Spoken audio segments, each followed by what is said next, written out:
கிருஷ்ணகிரி மாவட்டம் ஓசூர் மாநகராட்சி 4வது வார்டு சின்ன யலசகிரி அம்பேத்கர் காலனி பகுதியில் பெண்கள் உள்ளிட்ட 8 பேர் வாந்தி மயக்கம் என ஓசூர் ஜிஹெச்சில் உடல்நலக்குறைவால் அனுமதிக்கப்பட்டுள்ள தகவல் அறிந்து அதிமுக கிருஷ்ணகிரி மேற்கு மாவட்ட செயலாளரும் முன்னாள் அமைச்சருமான பாலகிருஷ்ணா ரெட்டி அதிமுகவினருடன் ஓசூர் ஜிஹெச்சில் சிகிச்சை பெற்று வருபவர்களை நேரில் நலம் விசாரித்தார்.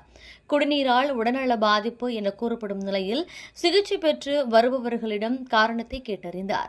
பின்னர் மருத்துவர்களிடம் உரிய சிகிச்சை வழங்க வலியுறுத்தினார்.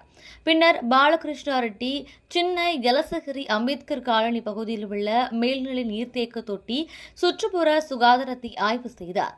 ஓசூர் பகுதி செயலாளர் ராஜு, அம்மா பேரவை மாவட்ட செயலாளர் சிட்டி ஜெகதீஷ், ஓசூர் மாமன்ற உறுப்பினர் குபேரன் என்கின்ற சங்கர், வட்ட செயலாளர்கள் ரகுமான், சிவகுமார் உள்ளிட்டோர் உடனிருந்தனர்.